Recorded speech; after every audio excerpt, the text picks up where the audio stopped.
The woods. Nobody in Moortown talked about the woods. People talked about everything else.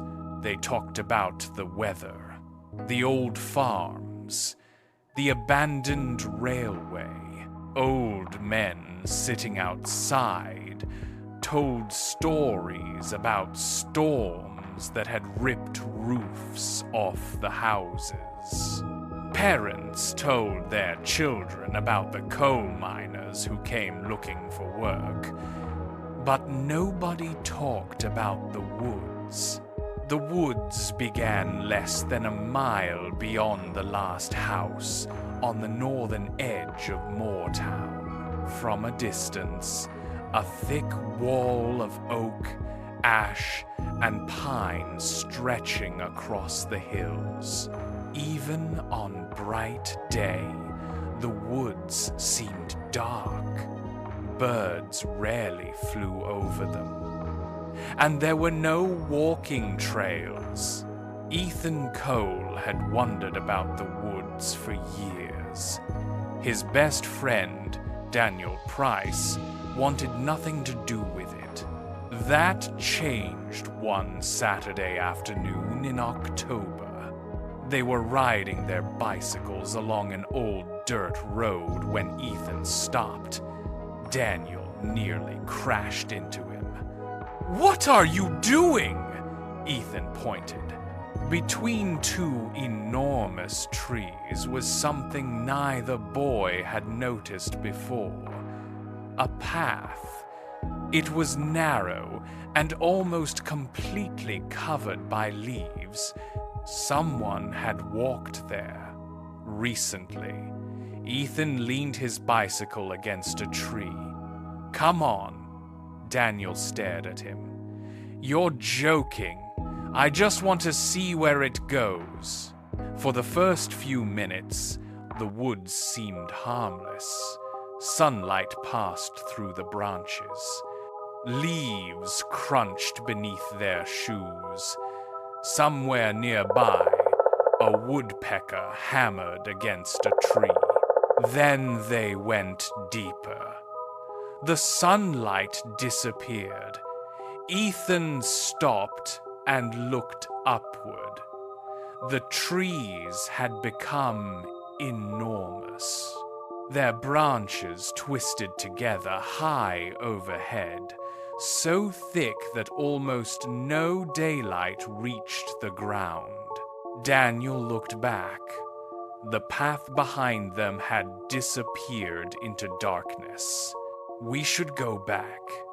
We've only been walking 20 minutes. That's long enough," Ethan said. "Look, do you see that?" Something was hanging from a tree. Ethan approached it, an old metal lamp. The glass was dirty, but there was oil inside. Beside the tree lay another object, a thick coil of rope. Then another.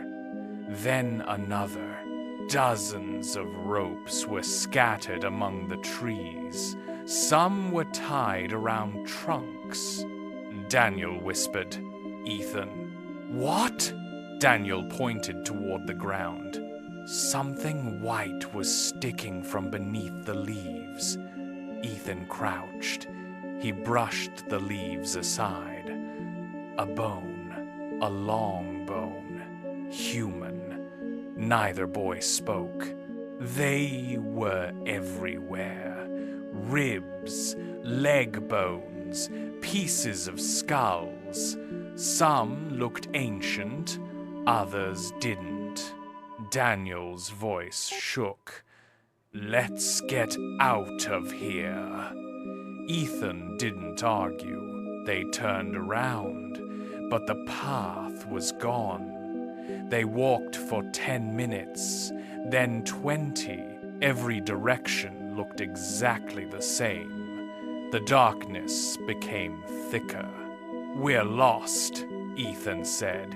He looked at the lamp in his hand. He found a box of old matches attached beneath it.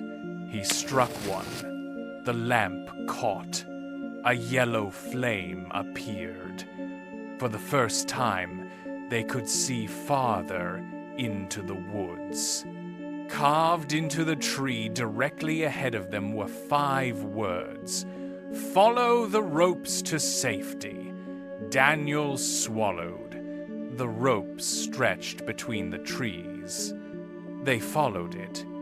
Neither noticed the figure watching them from behind the trees.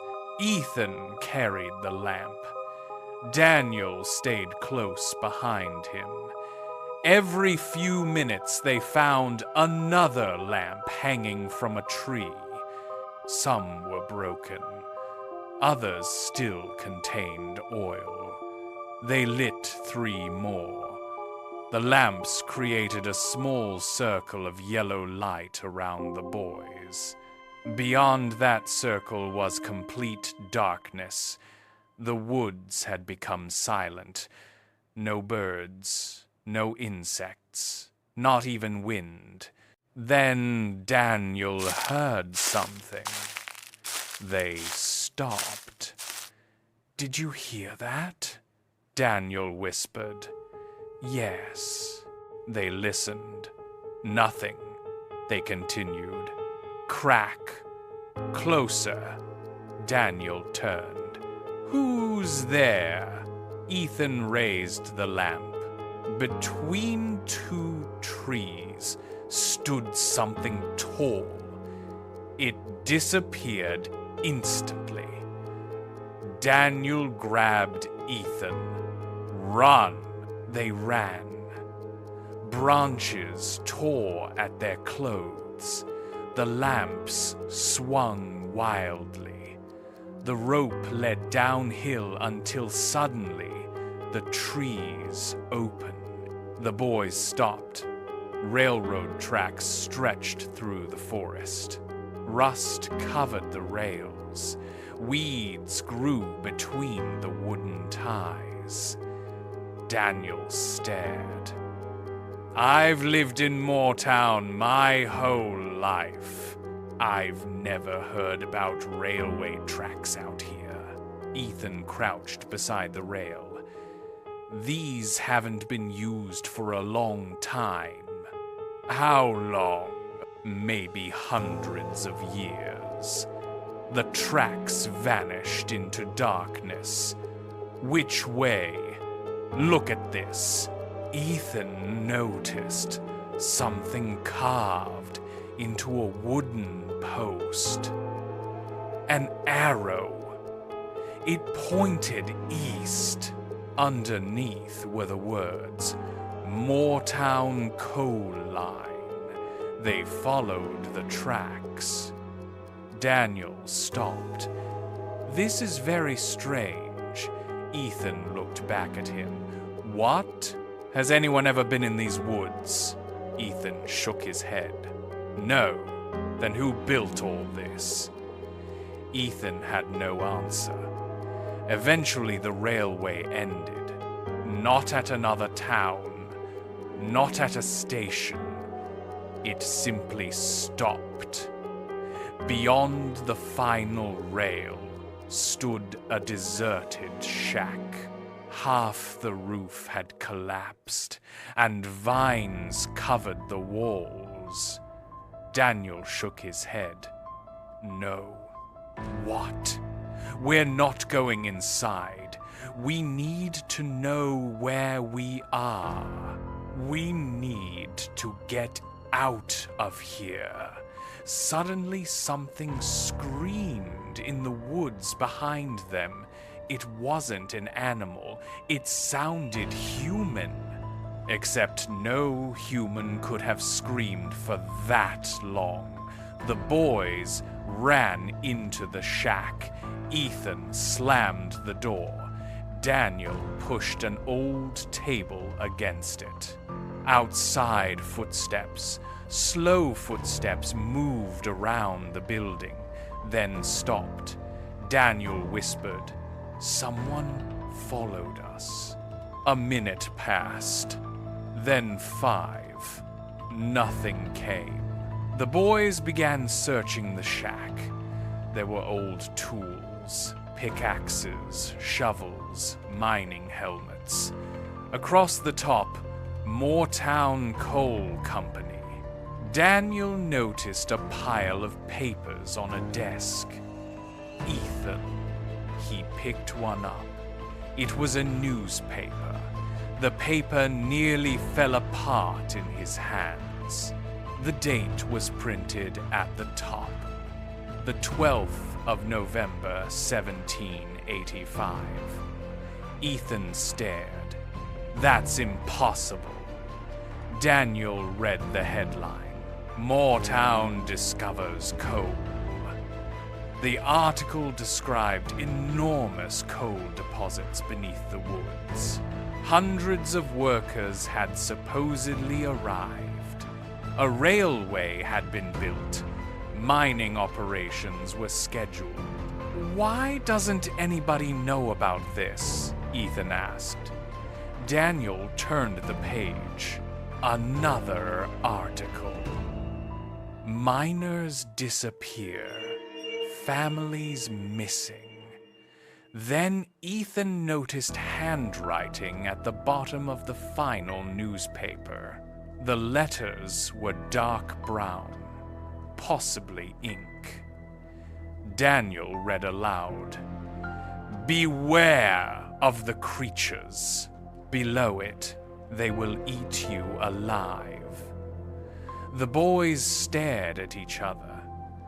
Then something knocked on the shack door. A man's voice came from outside.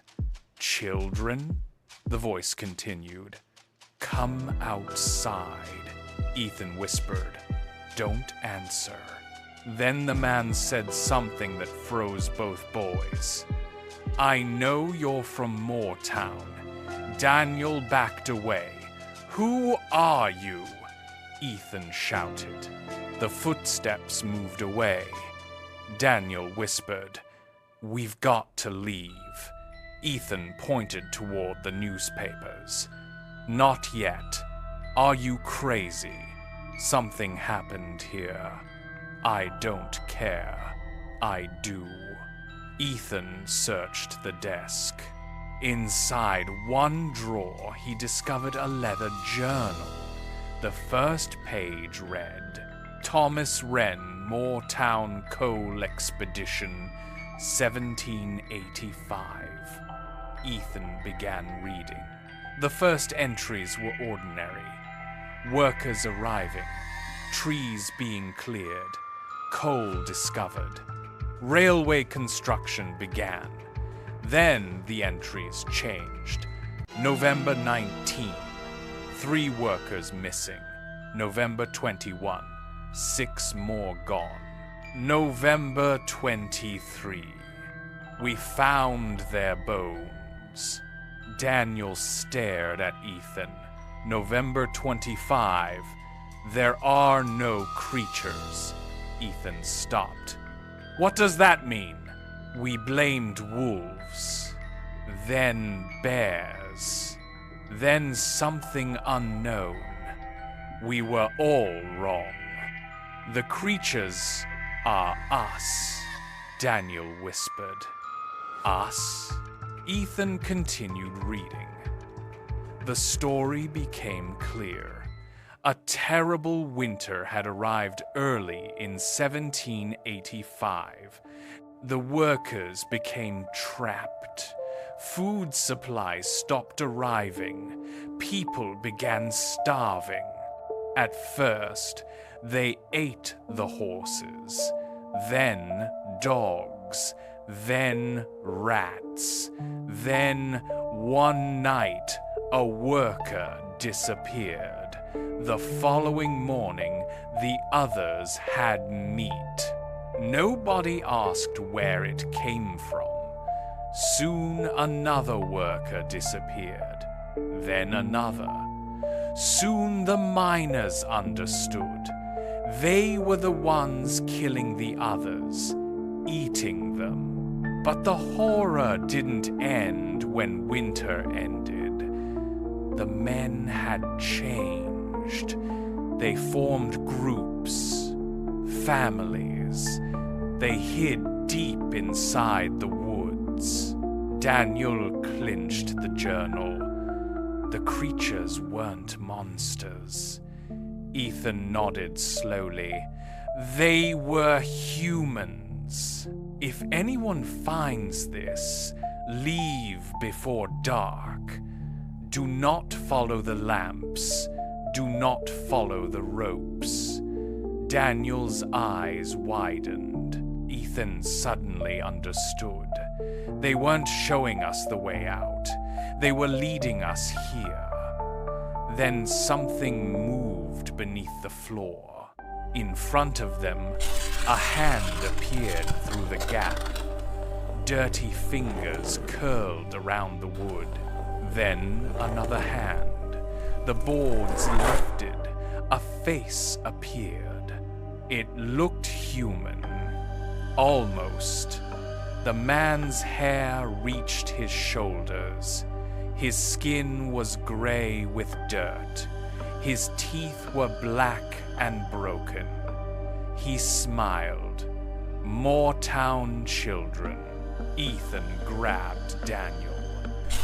"Let's get out of here!" They ran toward the back door, but another creature came after them. They ran toward the window and broke it open. "Hurry! Let's go!" Behind them came the sound of wood breaking. The creatures were coming out. Figures appeared among the trees. Men, women, children, dozens of them. Some carried lamps, others carried ropes. One elderly woman smiled at Daniel. "Don't run," Daniel screamed. They ran faster. The railway disappeared beneath their feet as they raced into the darkness. Then Ethan realized something terrible. The tracks weren't leading toward Moortown. They were leading deeper into the woods. "Stop!" Ethan grabbed Daniel. They stood gasping. Behind them, lamps moved between the trees. 20, 30, maybe more. The creatures were coming. "We followed the wrong direction," Ethan said. Daniel looked around desperately. "How do we get home?" Ethan remembered the journal. "Do not follow the lamps." He looked at the lights approaching them. Then he understood. The creatures need the lamps. Daniel stared at him. So they can't see in the dark either." Ethan raised his lamp, then smashed it against the railway. The flame disappeared. Daniel understood. He threw his lamp down. Darkness swallowed them. Absolute darkness. They had found the edge of the woods. Daniel laughed. "We made it!" They ran toward the village. Neither boy looked back. They reached the road where they had left their bicycles, but the bicycles were gone. Daniel stopped. Someone took them. Ethan stared at the road. Something was wrong.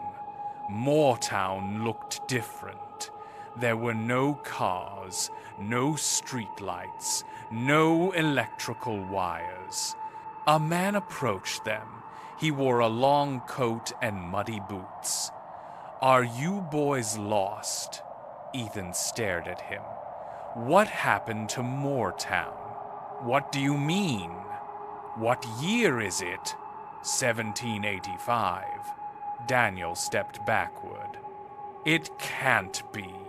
Read the headlines. 1785. You came from there." Neither boy answered. The man grabbed Ethan's shoulder. "You must leave." "Why?" "Because we've discovered coal." Ethan felt his blood turn cold. From somewhere in the woods came the sound of a bell. Then another. Then another. The man whispered, "They've started disappearing." Daniel looked at Ethan, the newspaper, the railway, the bones. They hadn't discovered something that happened in 1785. They had walked into it. Ethan grabbed Daniel. "Run!" They ran through Moortown. Behind them, people shouted. The bells continued ringing. And from the edge of the woods came dozens of yellow lights. The creatures were coming. Ethan Cole and Daniel Price never did return home. Search parties entered the woods. They found nothing. No tracks, no mine, not even a path. Eventually the searches stopped. Years passed. Their families moved away. Their photographs faded. But every October, strange things happens near the woods. People seen lamps glowing between the trees. Sometimes they hear children calling. And one October evening, nearly 200 years after the boys disappeared, an old newspaper appeared on the doorstep. The paper was dated December 31st, 1785. On the front page was an article about the failure of the Moortown coal mine. There was a photograph in the center of the paper. The photograph showed a group of miners. At the very back were two children. One was Ethan, the other was Daniel. They hadn't aged a day. The boys tried to escape. The woods would not let them. Beware of the creatures. They are still hungry. That same night, a man walking home past the woods heard something moving behind him. He turned. Two boys stood between the trees. One held an old lamp. The other held a rope. The man called out, "Are you lost?" The boys didn't answer. Then one of them smiled. In front of them, dozens of lamps slowly appeared in the darkness, and from somewhere deep beneath the woods came the sound of men digging for coal. The man ran. He ran back to Moortown. And after that, nobody entered the woods again. He was the lucky one, because the people of Moortown finally understood why their ancestors had never mined the coal beneath the forest. It wasn't because the coal had run out. It wasn't because the mine had collapsed. It was because, by the winter of 1785, there was nobody left to dig it out.